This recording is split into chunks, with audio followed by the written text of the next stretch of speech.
Hi hello నమస్తే. నేను మీ రజియా. ఈరోజు రెసిపీ వచ్చేసి ఎంతో టేస్టీగా, ఈజీగా అయిపోయే క్యాప్సికమ్ రైస్ అండి. ఇది పిల్లల లంచ్ బాక్సుల్లోకి, ఆఫీసులకి లేదంటే లేజీ డే రోజు డిన్నర్‌గా కూడా బాగా యూజ్ అవుతుంది. చాలా టేస్టీగా ఉంటుంది. అది ఎలా ప్రిపేర్ చేసుకోవాలో ఇప్పుడు చూద్దాం. స్టవ్ మీద ఒక కడాయి పెట్టుకొని 1 ½ టేబుల్ స్పూను ఆయిల్ వేసానండి.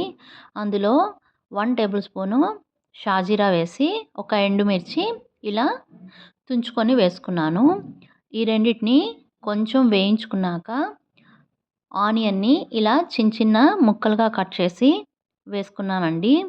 ఇప్పుడు ఇందులో 1 టేబుల్ స్పూన్ దాకా అల్లం వెల్లుల్లి పేస్ట్ వేసి అది పచ్చివాసన పోయే వరకు కొంచెం సేపు వేయించుకుందాము. ఆ తర్వాత టమాటోని ఇలా చాపర్లో చిన్న చిన్న ముక్కలుగా కట్ చేసి వేసుకున్నాను. మీరు కావాలంటే టమాటా ప్యూరీ అయినా వేసుకోవచ్చు. ఇప్పుడు ఇందులో 1 టీ స్పూన్ పసుపు, 1 టీ స్పూన్ దాకా కారం వేసానండి. కారం మీకు ఎంత సరిపడితే అంత. 1 టేబుల్ స్పూను ధనియాల పొడి, 1 టేబుల్ స్పూను సాల్ట్ వేసాను. కొంచెంగా గరం మసాలా వేసానండి. ఈ మొత్తం మసాలాలన్నీ కలిసేలాగా కలుపుకుందాము.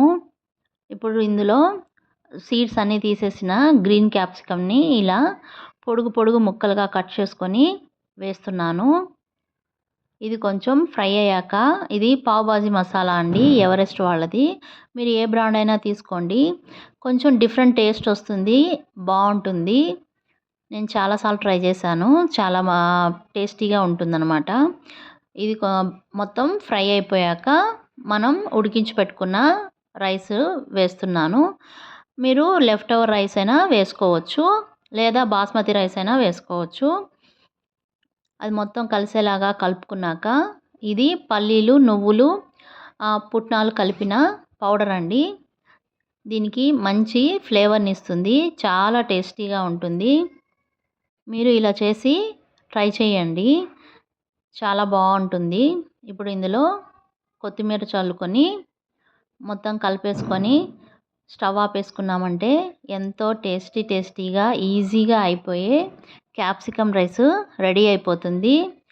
పిల్లలే కాదండి, పెద్దవాళ్ళకు కూడా చాలా బాగా నచ్చుతుంది. ఓకే ఫ్రెండ్స్, ఈ వీడియో కనుక నచ్చినట్లయితే లైక్ చేయండి, షేర్ చేయండి. నా ఛానల్ ఇంతవరకు సబ్స్క్రైబ్ చేయకపోతే సబ్స్క్రైబ్ చేయండి. కింద ఉన్న బెల్ ఐకాన్లో ఆల్ అని క్లిక్ చేశారంటే నేను ఎప్పుడు వీడియో పెట్టినా మీకు నోటిఫికేషన్ వస్తుంది.